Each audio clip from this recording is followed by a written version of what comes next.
A special thank you to each of our subscribers who make this channel possible. Here's today's story.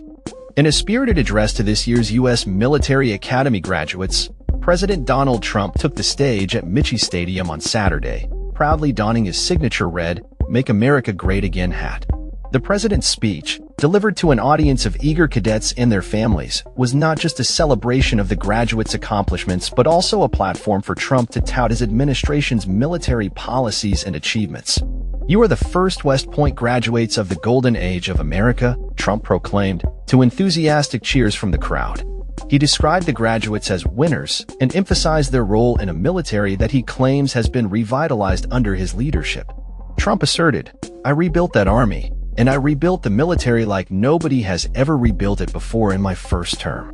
Throughout his remarks, Trump highlighted his administration's commitment to national security and border protection, referencing the newly announced Golden Dome missile defense system. "It will be completed before I leave office. And you know you wouldn't think this, but our enemies are very unhappy about it," he stated with confidence.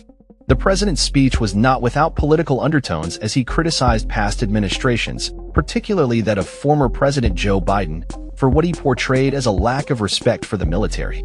"Each of you is entering the officer corps at a defining moment in the Army's history," he said, lamenting the involvement of U.S. troops in overseas missions that he deemed unnecessary.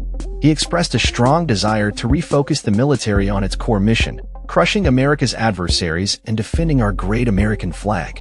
Trump's address also made headlines for its controversial stance on diversity, equity, and inclusion initiatives within the military. He declared, "We have liberated our troops from divisive and demeaning political trainings," promising that there would be no more critical race theory or gender ideology forced upon service members. This rhetoric aligns with recent actions taken by the Pentagon to dismantle various cultural clubs at West Point and remove books addressing issues of race and gender from military libraries. Critics of Trump's policies argue that these changes undermine the educational values of military academies. Graham Parsons, a former West Point professor, voiced concerns in a recent essay, stating, "These were brazen demands to indoctrinate, not educate."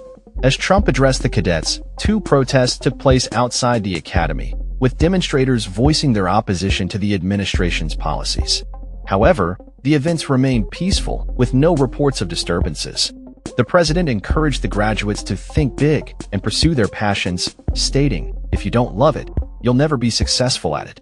Trump's connection to the military remains a focal point of his presidency as he continues to engage with service members and their families.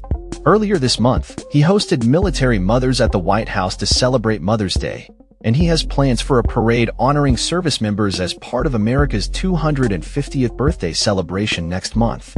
Trump's address at West Point echoes his previous speeches and campaign rhetoric, blending elements of traditional graduation advice with a strong political message. As he prepares for the upcoming 2024 presidential election, the president's focus on military strength and patriotism is likely to resonate with his base, solidifying his commitment to an America First approach. The event concluded with cheers and applause as the graduates prepared to embark on their new roles as officers in the U.S. Army, a moment that Trump framed as a pivotal moment in their lives in the history of the military. "You are going to lead the Army to summits of greatness that have never been reached before," he concluded, leaving the audience with a sense of pride and purpose as they step into their future. That's all for this story. We upload videos every day covering many different subjects, so hit that subscribe button to stay informed. Thanks for watching.